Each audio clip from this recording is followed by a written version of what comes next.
Welcome to today's Military and Aerospace Electronics webinar, Beyond OpenVPX. Get a sneak preview of the next generation modular form factor, VITA 100, sponsored by Elma Electronic in Fremont, California. I'm John Keller, editor of Military and Aerospace Electronics. VITA 100 is a next-generation plug-in module form factor being standardized by the VITA Standards Organization as a follow-on to OpenVPX. It represents the natural progression of performance and technological advancement that the market previously experienced, growing from VME to VME64 and on to OpenVPX. In this webcast, we will give a sneak preview of the next generation multi-gig RT connector selected by the VSO as the new standard, examine what enables the enormous boost in performance we can expect from VITA 100, and some of the interesting technical features that are currently in discussion in the working groups, and wrap up with the overall schedule that has been proposed for VITA 100's rollout. Our panelists today are Mark Littlefield, Director of System Products at Elma, and Michael Walmsley, Product Management of Emerging Connectors at TE Connectivity in Harrisburg, Pennsylvania. We welcome your questions during today's event, and we will try to answer as many questions as possible. Please feel free to send in your questions at any time during the webcast. To do so, simply type your questions into the question window on the side of your screen and hit the submit button. If you have any technical difficulties during today's session, please submit it to the question window and our technical experts will assist you. We recommend disabling any pop-up blocking software or extensions in your browser, as these can cause issues with the webinar player. Today's session is being recorded and will be available on the Military and Aerospace Electronics website within the next 24 hours. You'll be notified by email when the archive is available. So let's turn it over to Mark Littlefield, Director of System Products at Elma Electronic. Mark? Thank you, John, and thank you everyone for attending. John did a great introduction. We'll be talking about VITA 100, basically the follow-on to currently very successful OpenVPX standard. I want to start, though, with saying that all of the information we're going to be presenting here is really preliminary and is subject to change. The intention of the webcast, though, is to provide an overview of our current plans and the technical discussions within the VITA 100 working groups, and to give the community a sense of kind of where we're heading with VITA 100 and its definitions.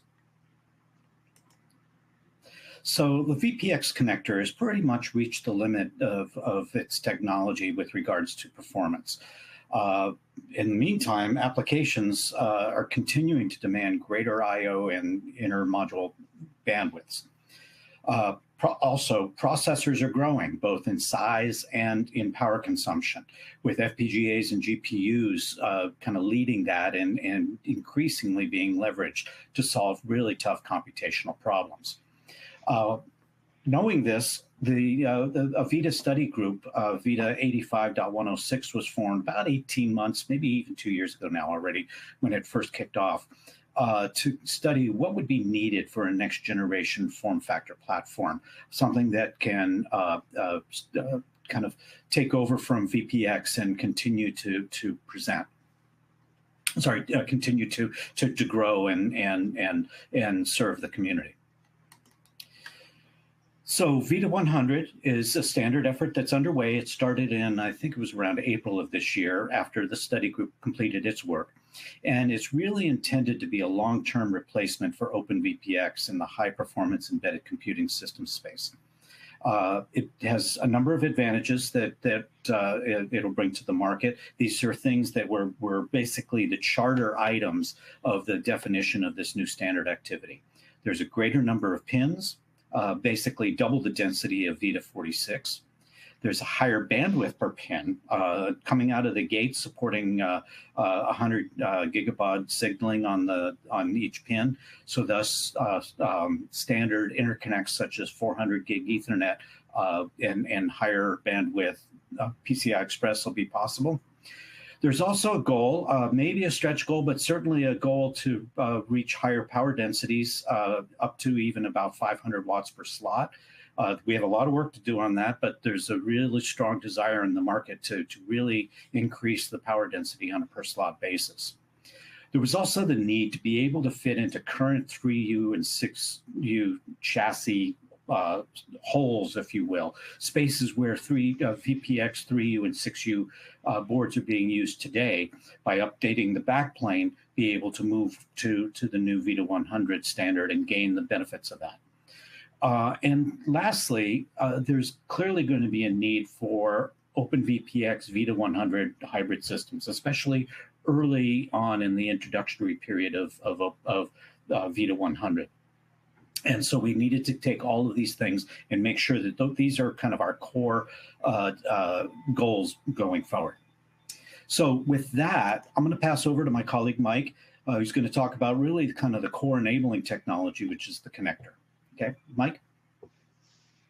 Okay. Thanks, Mark. So I'm going to, the connector being a critical component between the plug-in module and the backplane in every slot in every OpenVPX system. There's been a lot of focus within VITA on the requirements for this connector and gathering input from the industries. And so for the last 2 years, we've been focused on development of what those requirements are and to develop a interconnect solution that would support them. So I'm going to kind of go through the basic anatomy of the connector, what the features and benefits are at a higher level, and then talk about the roadmap ahead. So some of the objectives, Mark talked a little bit about the higher density that's we're trying to achieve over VITA 46. We've basically run out of pins. We still need to support a 1-inch slot pitch, which is higher than the 0.8-inch in current VITA 46. So we have a little bit more room to work with in terms of slot pitch. Support those higher data rates that Mark was talking about. So all those Ethernet protocols with 100 gig lanes, PCIe Gen 6, and really a path to Gen 7 when that comes out. We need to support those rugged environments and, learning from everything that we've done in VPX systems to date, the rugged vibration levels, temperature extremes, et cetera. Make sure we're compatible with the form factors. And Mark mentioned 3U and 6U, and there's a new 4U that Mark will come back and talk a little bit further about. So we need to be compatible with those form factors. Look at the current capacity levels. I'll talk a little bit about that. One of the objectives was to be compatible with existing VITA 66 and 67 coax and optical connector modules. And really the reason for that is we didn't really want to reinvent everything that's already been done. There's been a lot of work done on the density and performance of those modules. So we want to reuse them in next-gen VPX as well. And then also consider space environment on the front end so we don't run into gaps where we haven't really properly thought through space applications in a later date. So the connector system would be defined under VITA 100.30. So we've already got a standard, the working group kicked off. The standard has yet to be developed, and we'll be working on a draft here over the next months. But it's going to be an integrated wafer connector, similar to what VITA 46 brings today. It's got a significant pin count increase. We've done extensive signal integrity modeling, so we've validated both in modeling multiple iterations and tests to show that the performance is there. It's going to be a rugged solution, and we've done some mechanical prototype testing to validate that as well.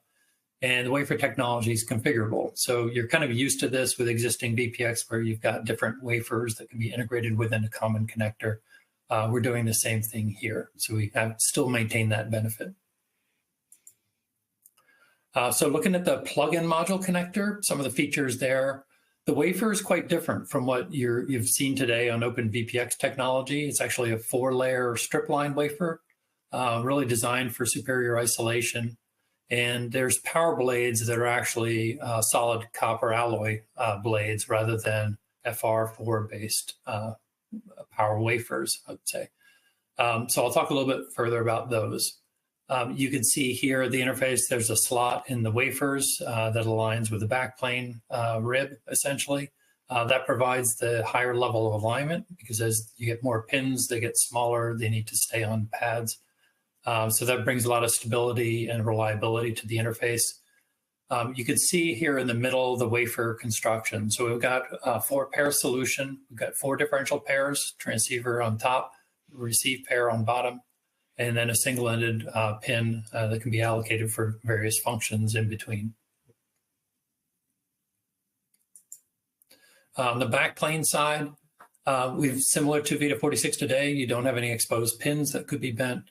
One of the key features there shown on the right is the ground shield. So we've got ground shields in between every wafer, which you don't have today. So that makes contacts on the ground pad on the back side of the wafer to really give you that level of isolation that we need.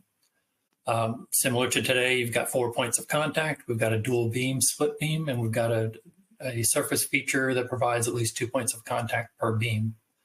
And then a little bit different from today's VPX, you've got end walls, shrouds essentially supporting that ground shield on both ends. So you don't need to worry about having a right end wafer, a right end connector on a backplane with a shroud on the end. Every connector will have a shroud. So on the power blades, again, these are solid copper alloy power blades. They're populated within the connector housing. So by doing that, we don't have a separate power module and take up additional space on the plug-in card. We can integrate them right into the connector form factor. When we looked at what was required of these power blades, this came out of 85.106. You can see the table there. We looked at different form factors, what the voltage levels and options would be for each of those form factors, what power levels we want to hit, and then determined what the current capacity of the connector had to be. And the most extreme there is the 48.5 amp case. And our preliminary testing shows that with a single power blade, we can hit that 45 amps. And so when we're starting to look at layouts of connectors, we're including 2 power blades, one for the input current and one for return current. And those are modular again. So when you get into applications, maybe like space where they may need redundant power within a slot, those power blades could be allocated in different wafer slots for different requirements. The building blocks, so this just gives a 3U example, but the same is true for 4U and 6U. We've determined how we might provide that modularity by connectors. So again, you'd have a P0 connector, which would have all your utility and power signals on it, and then your high-speed connectors. We've got full modules, which are 14 wafers, and half modules, which are 7 wafers. So as you build a slot, whether you fully populate it with this connector or you start to put in apertures with coax and optics, you're able to use connector blocks that will build up that VITA VPX connector section. So we'll build those common building blocks, and again, this is compatible with existing coax and optical modules. So I showed the 4-pair wafer first. That was our original design. It supports a 1-inch slot pitch, which was a requirement. It has a clearance for XMC cards because it takes up the same depth on the plug-in card as the existing VITA 46 connector. So you can put an XMC mezzanine card behind it. And again, it's 4 differential pairs and a single-ended contact for each wafer. But there are requirements for additional contacts, and as a result, we're finishing up development on a 6-pair variant of it. So this, because it's taller off the plug-in card and deeper into the plug-in card, it would require a 1.2-inch minimum slot pitch, and it would not be compatible with XMC cards. But it gives you 6 differential pairs per wafer, so that additional pin count. So really ideal for high-density switches or other applications, and I think Mark will talk a little bit more about that. And then the one thing we want to emphasize is this really isn't just a tweak of a previous VITA 46 connector. It really brings a lot of new technology. So if you looked at the strip line wafer construction I talked about, the added ground shields, We've got design board layouts, which I'll show you, that have signal integrity vias built into them. We've really optimized the internal design and structure of the connector. So we've really reduced the crosstalk. So if you look at VITA 46.30, which is our 25 to 32 gig connector today, our highest speed VPX connector, and compare that to the VITA 100.30, the next gen VPX connector, you can see the plot on the right, there's a significant difference in the near end crosstalk. So this is focused on isolation, reducing noise, which is really critical at these higher speeds. But the gains that we've made in signal integrity have really shown through all the design iterations that we've done to get here.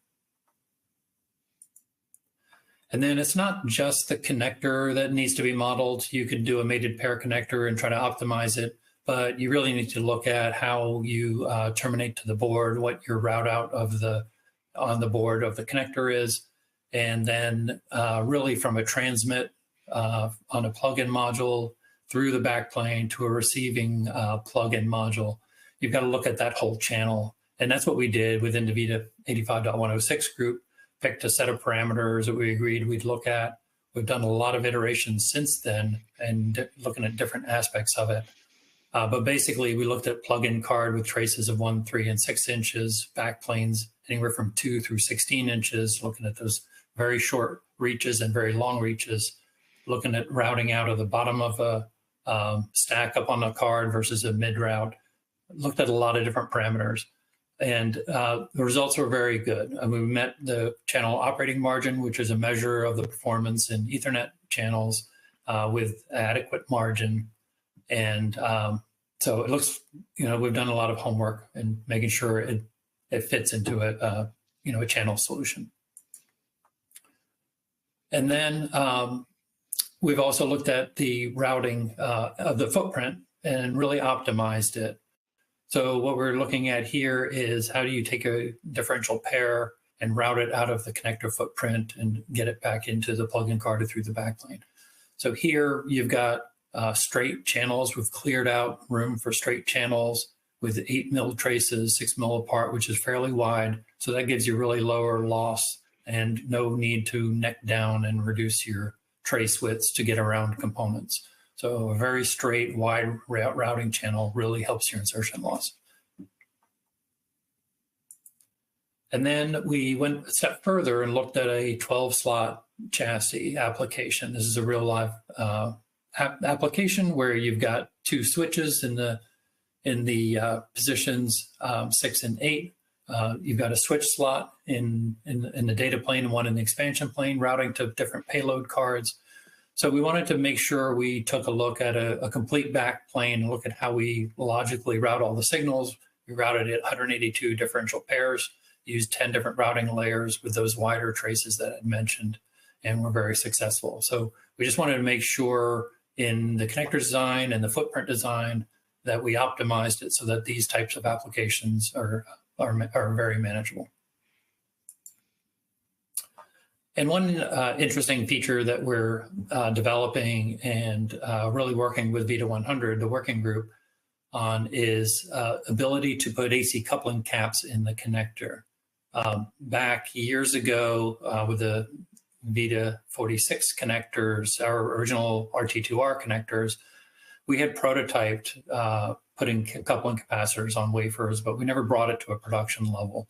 But I think this time there's enough interest and enough benefit at these higher data rates that we're going to release a cap on wafer connector.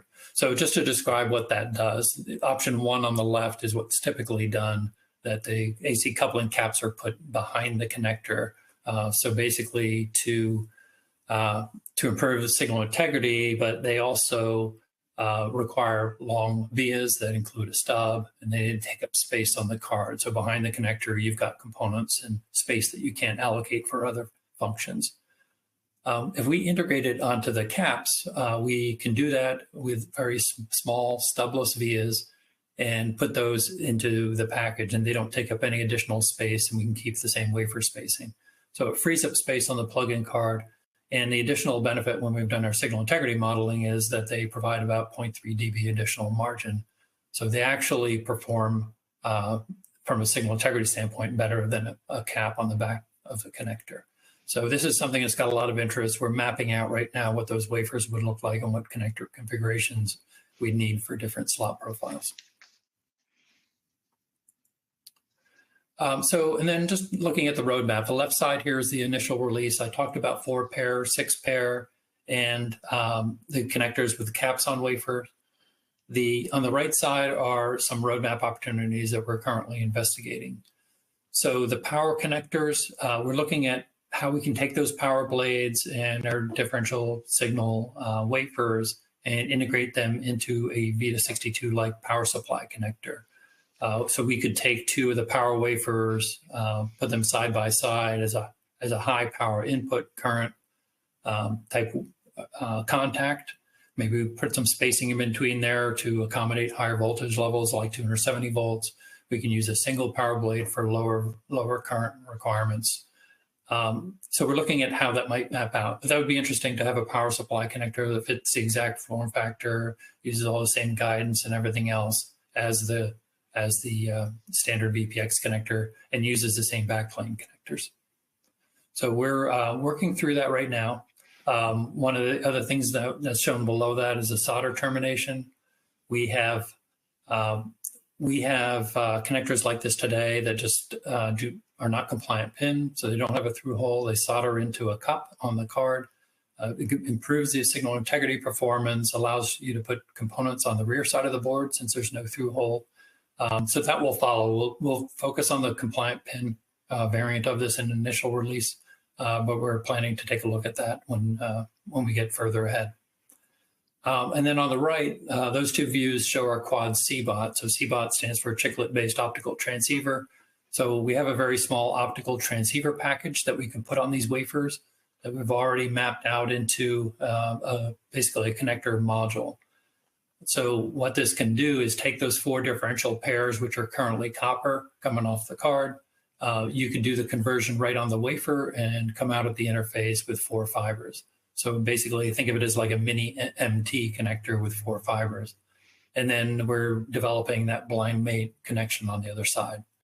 So in that view on the bottom right, in a full like P2 space there, you're able to get 12 of these wafers within that space, times 4, you've got 48 fibers. The advantage is you don't have a transceiver to put midboard on the card further back. So last slide, I'll just talk about the schedule a little bit. So we just selected the connector in the VITA Standards Organization in July.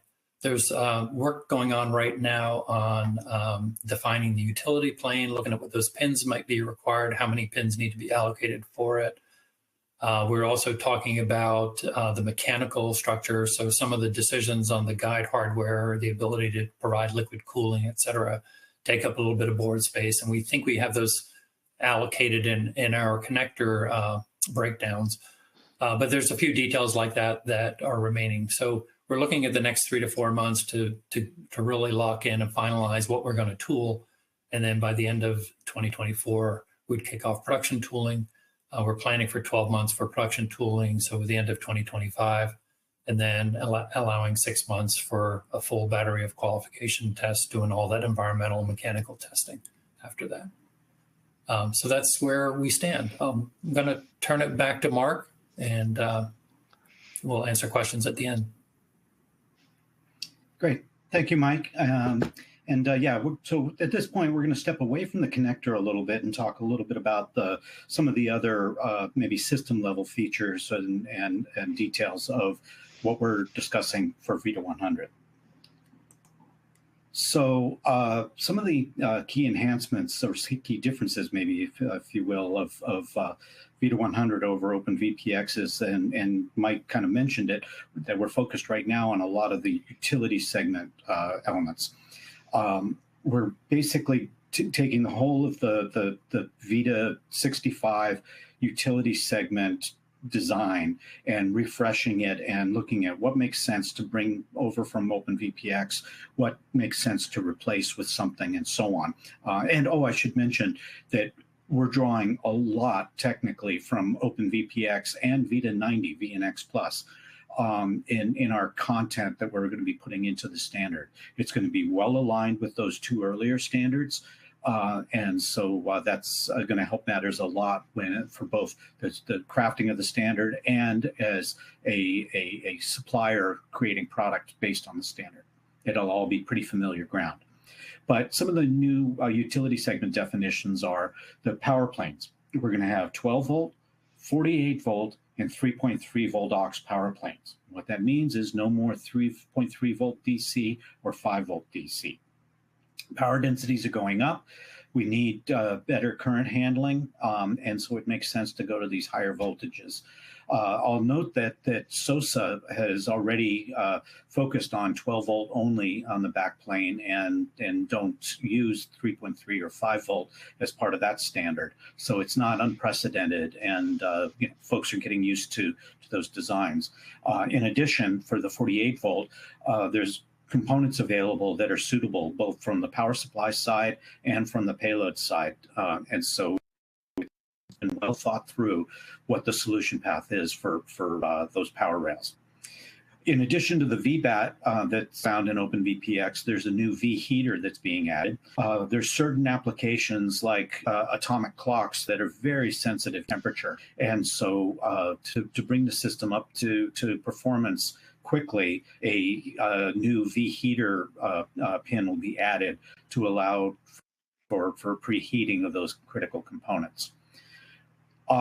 There's going to be better coordination with power supplies and payloads. In fact, there's going to be enhancements across the board with system management, but in particular, that power supply coordination is going to be real key for the success of VITA 100. We're going to be better defining our reset behaviors. Reset is kind of interesting. It's one of those things everybody seems to know, what reset means. But when you kind of scratch the surface a little bit, everybody's got a slightly different definition of what reset means to their product or their application. So what we're doing is we're defining those reset behaviors a lot more clearly and crisply so that we have better interoperability. In addition, we're taking sort of a page from VITA 90, and we're probably going to be introducing some common communication ports into the utility segment or the utility plane. We've already kind of taken that step in OpenVPX in that there's a maintenance port that's added to a number of profiles, and that's defined in the SOSA technical standard. That maintenance port will be part of the utility segment that we're defining, but we're also looking at others like base T, Ethernet, serial ports, GPIOs, and maybe even USB, so that those very common communication ports that you'll find on a lot of different products will all be in the same place. They'll all be defined and in the same place. That helps with design reusability and so on. Just to make it easier for interoperability within the ecosystem. VITA 100 will have slot profiles just like OpenVPX, but unlike OpenVPX, we're starting from scratch and we have more control over the slot profiles. OpenVPX was started in an environment in which there was already a fairly sizable market of products out there designed against VITA 46. And so there was a lot of pressure to include slot profiles for every product out there to say that they're part of the standard. We don't have that with VITA 100, and so we're probably almost certainly going to have fewer slot profiles. They're going to be more carefully defined, and they'll either have no user-defined pins or a very limited set of user-defined pins. And then lastly, the approach to blind mate optical and coaxial connector is going to be exactly the same as OpenVPX, based on VITA 66 and 67, at least initially. Mike talked about some possible future technologies, but at least initially we'll be focused on those.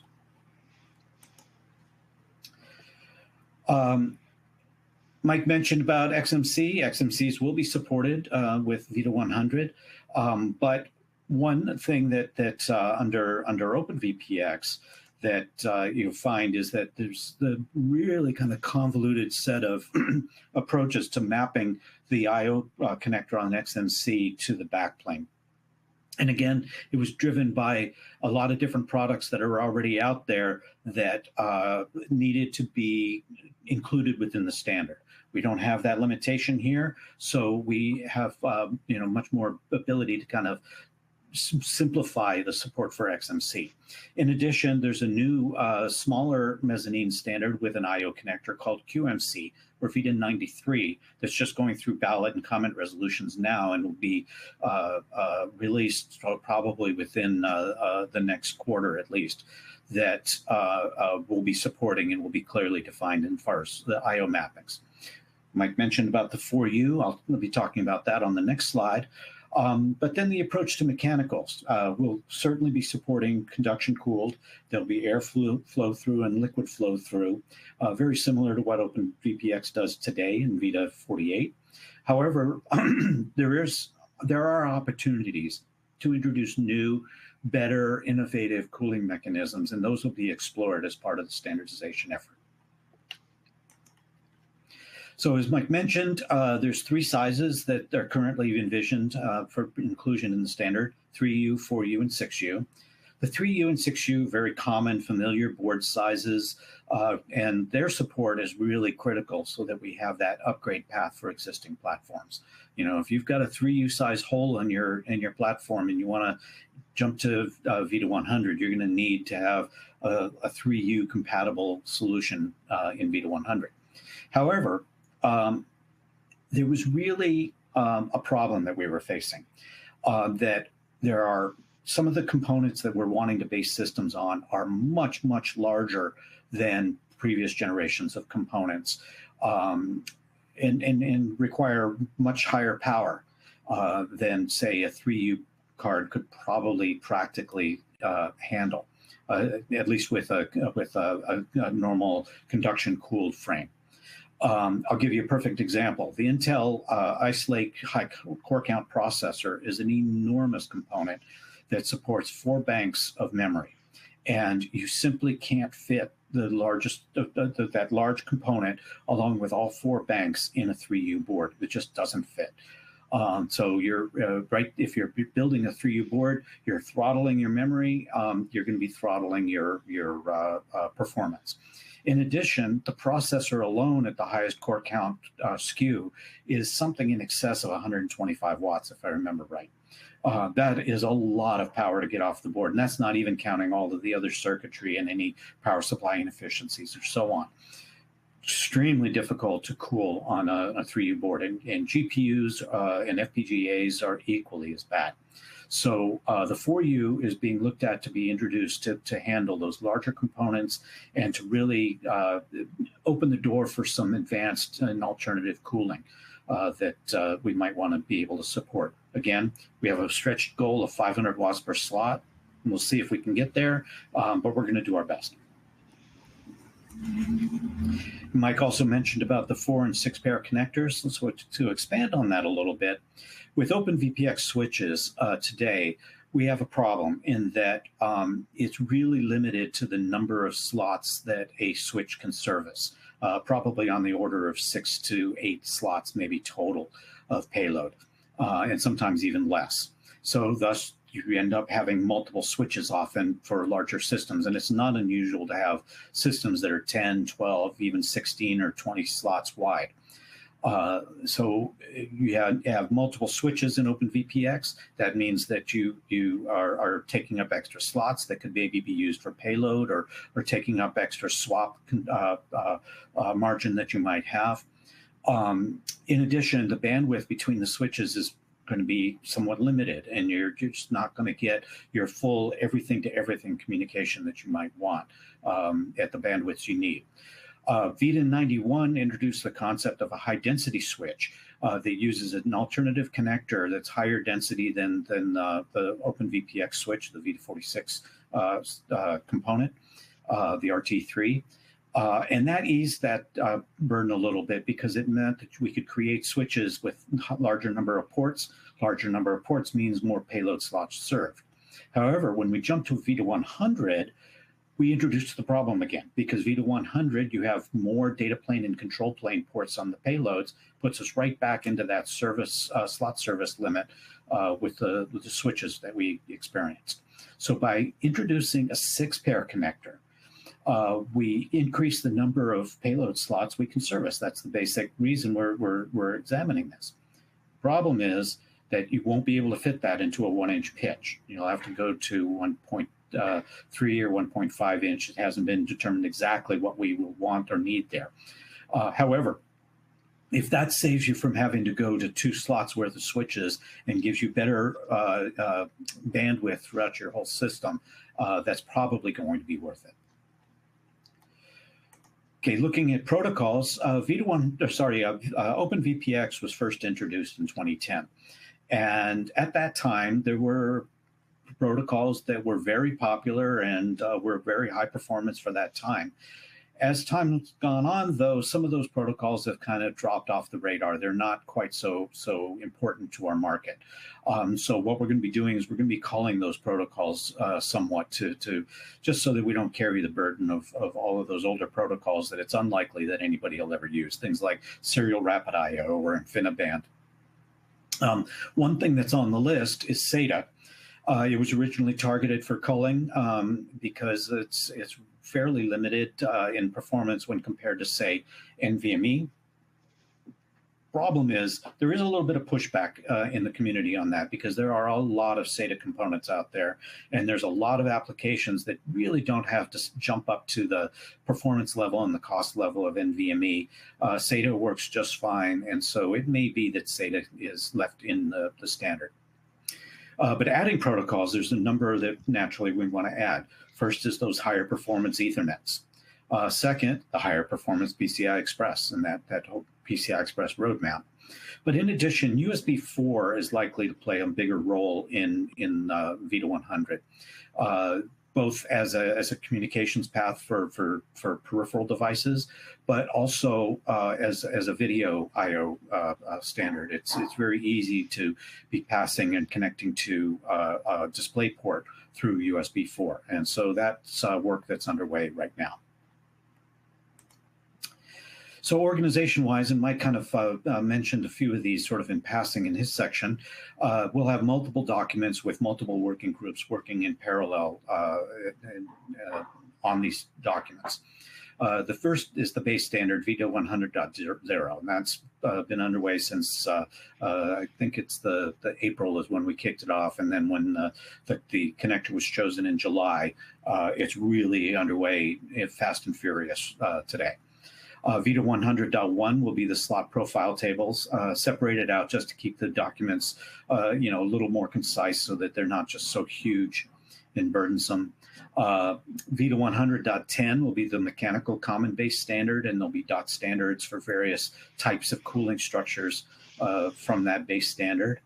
100.20 will be for system management.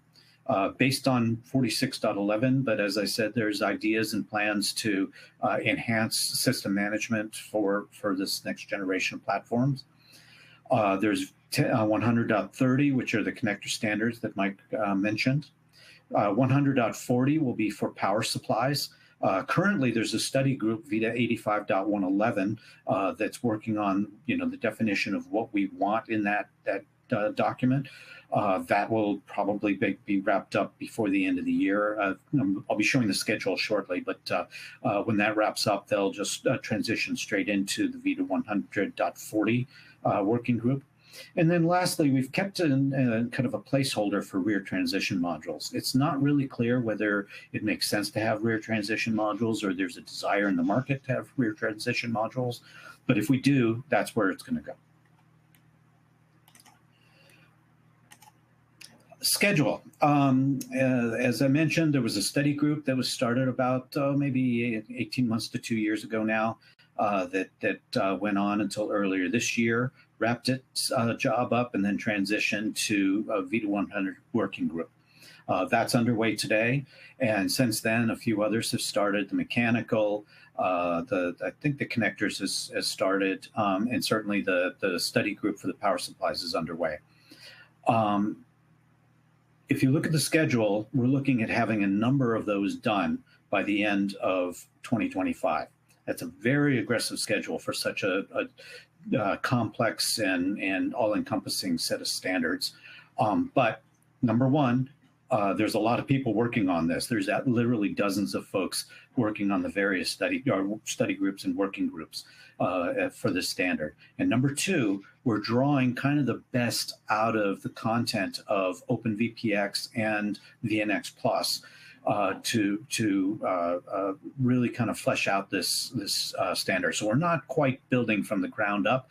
We're grabbing a lot of goodness out of those earlier standards. So I think there's a possibility that we'll actually hit this schedule, but we all have to keep our nose to the grindstone and try to pull this together and release this on time. There's a lot of anticipation in the market for this. And a lot of people would really like to see this out in the field in the 2026 timeframe.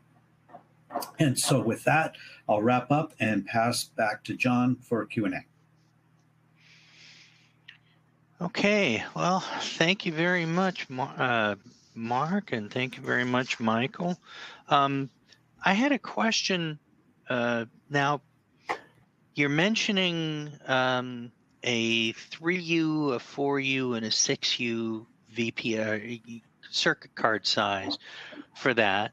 But then, and I heard you mention during the presentation that VNX Plus will be accommodated.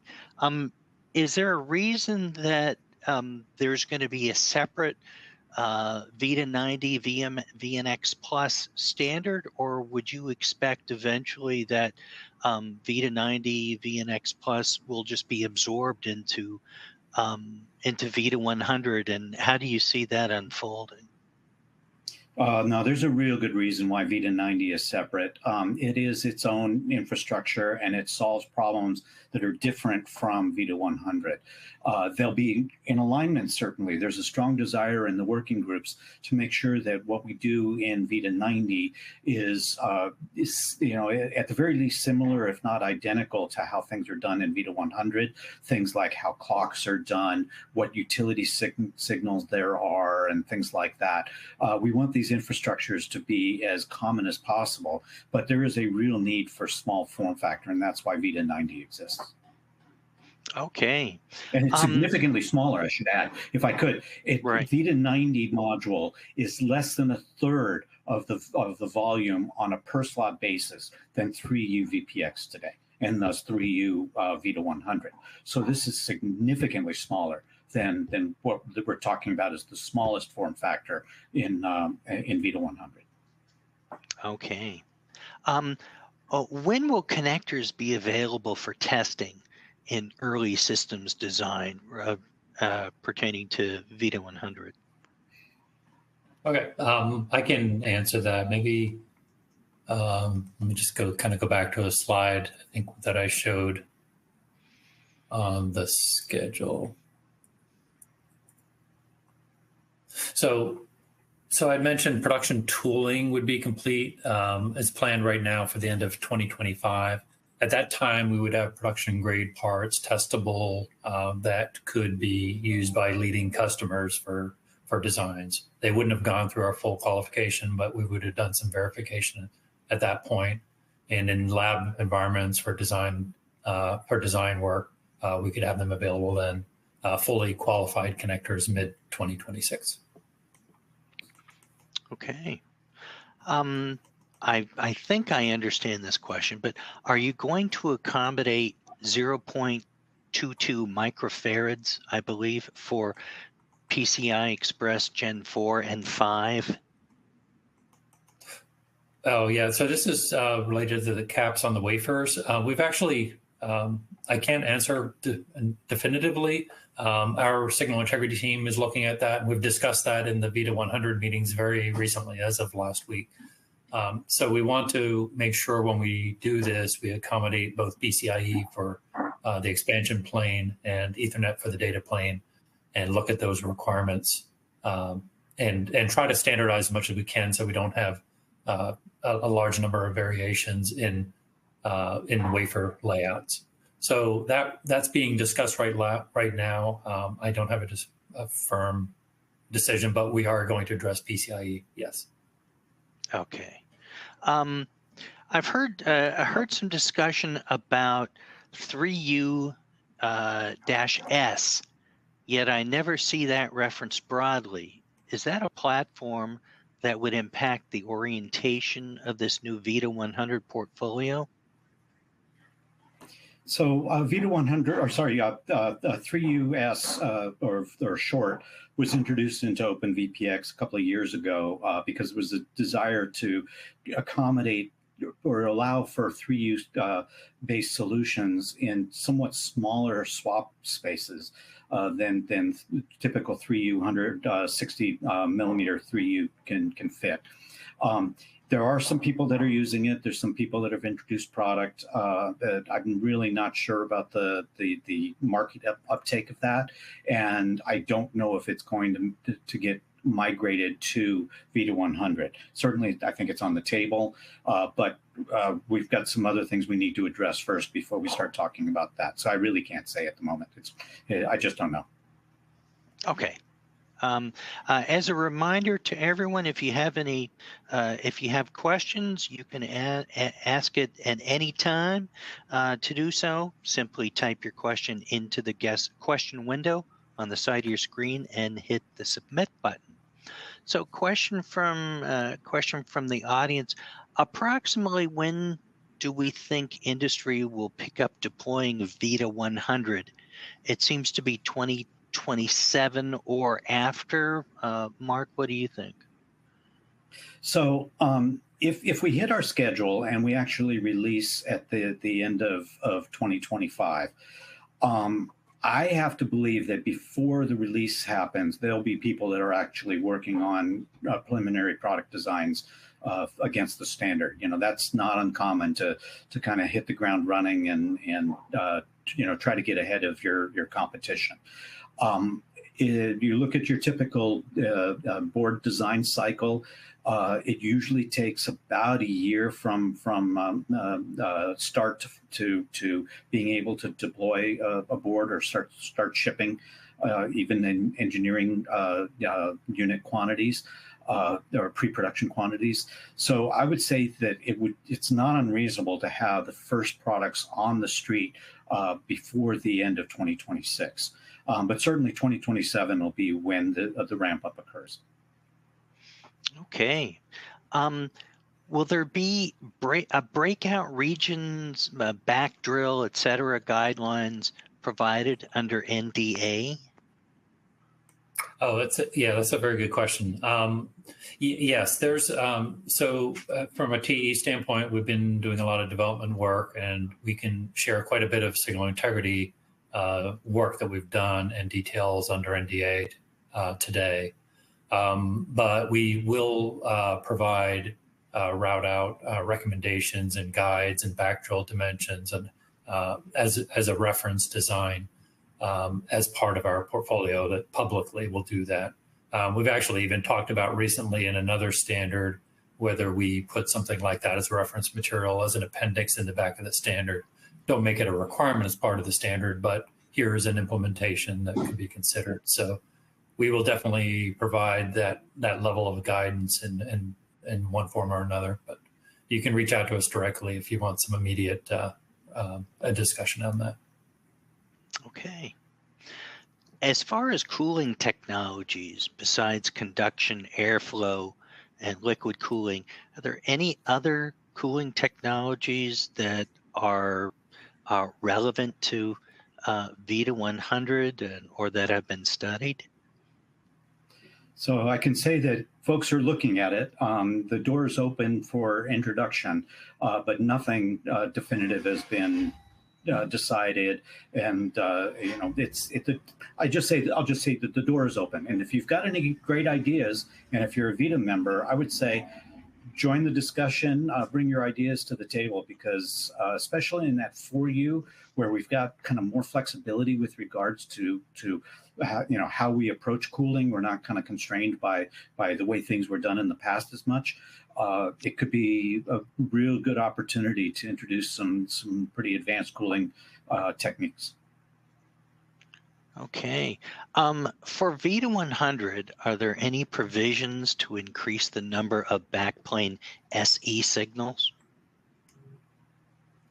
So, so the 6-pair connector that we showed would have 12 contacts per wafer. So you get a higher pin count and more contacts on the backplane. So when we say 6-pair, it's 12 contacts. Those 12 contacts can be used for single-ended signals as well. So that would be optimal if you have a high density application and you can accept a 1.2-inch slot pitch. The standard 4-pair with the additional single-ended pin between them, those 4 pairs can be 8 single-ended. So you essentially get 9 per wafer. So you're still really doubling what we can get. We talked early on in design about doing a single-ended wafer where we can get maybe 2 or 3 more contacts, but we haven't pursued that at this point. That would require a different backplane slot. So that's not in play right now. So it's either 9 or 12 contacts in a backplane per wafer times 14 wafers per connector, full connector. Okay. A question from our friends at Los Alamos National Lab, and that is, will there be options for doing LVDS over the new differential wafers for the VITA 100 connectors, especially considering that AC coupling caps may be built into the connectors? So if I could jump in, Mike, that's an interesting question, because LVDS signaling in the form of sort of an LVDS GPIO are actually being considered as pins in the utility segment. There's a lot of applications that require at least a few, if not a small handful of those signals. And so we're probably going to end up with at least a handful of those in the utility segment. Then if you need more than that, certainly that can be accommodated in the expansion plane. OpenVPX has language for that today, and I expect the same language to continue in VITA 100. Mike, did you have anything you wanted to add? No, I think that's a great summary, Mark. Thanks. Okay, thank you. All right, have a question from the folks at Collins Aerospace. Have other standards bodies like SOSA reached out about early draft access to VITA 100 to enable parallel standards development? So I'll field this one too. In fact, the people that are involved in VITA 100 are largely the same group of people that are involved in SOSA. There's a big overlap between those two communities in their standards development. And so there's a lot of sort of cross-pollination, if you will, between those two organizations. The way we're looking at it is that SOSA is almost like a customer for us, in that they are providing us with requirements that they need for their next generation of platforms. And we're working to make sure that those requirements are captured in the standards documents that we're drafting. Okay.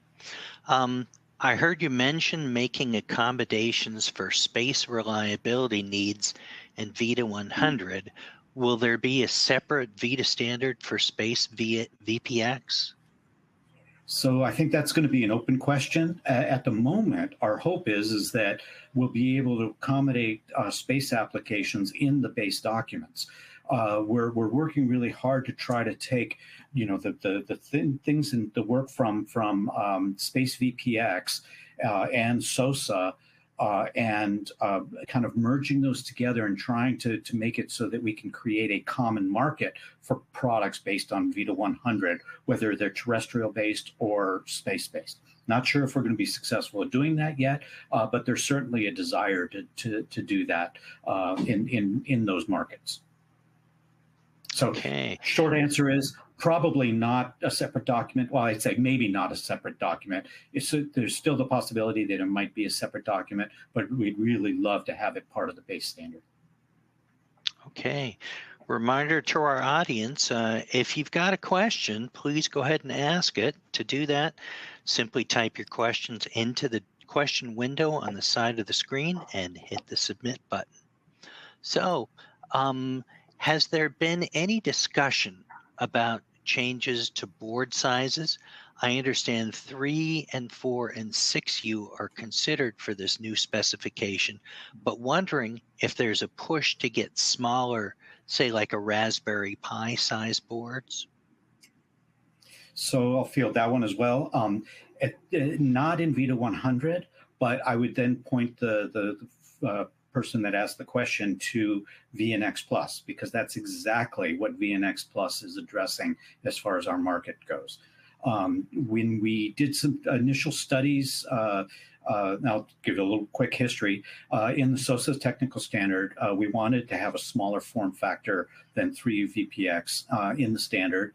And we did a trade study, and we looked at just about every possible form factor out there, including Raspberry Pi size boards. And VNX Plus really kind of came, or VNX at the time came pretty much the closest to what we were looking for in SOSA. But we wanted to have a bunch of enhancements. Those all enhancements are now what's part of VITA 90. So I would say take a look at what we're doing in VITA 90.